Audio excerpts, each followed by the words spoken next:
کرنے ہیں۔ سب سے پہلا کام یہ نہ بھولیے گا، فجر کی نماز باجماعت ادا کیجیے، اس کے بعد غسل کیجیے، غسل کرنے کے بعد مسواک بھی کیجیے، اس کو بھی نہ بھولیے گا، خوشبو استعمال کیجیے، اور چھٹا کام اچھا لباس پہننا سنت ہے۔ کان یلبس احسن ثیابی، بناوٹی تقوی اور لوگوں کو دکھاوے کے لیے پھٹے پرانا لباس پہننا اللہ کو ناپسند ہے۔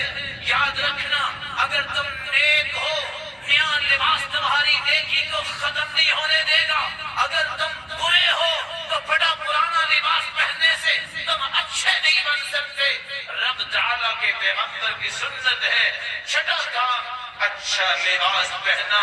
ساتواں کام پیدل عیدگاہ کی طرف جانا، اور ساتویں کے ساتھ آٹھواں کام پیدل جانا ہے تو ذرا وقت پہ جانا ہے۔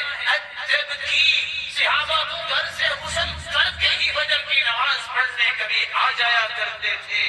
آٹھواں کام جب عید پڑھ کے واپس آئے تو راستہ بدل کے آنا۔ نواں کام وہاں اسلحے کی نمائش نہ کیجیے گا۔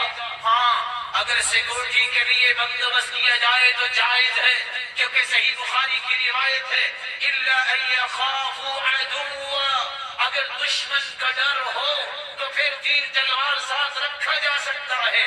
10واں کام، اور بہتر یہ ہے کہ انتظامیہ سے گزارش کی جائے، فردی اس طرح اسلحے کی نمائش برائیوں کی طرف انسان کو لے جاتی ہے۔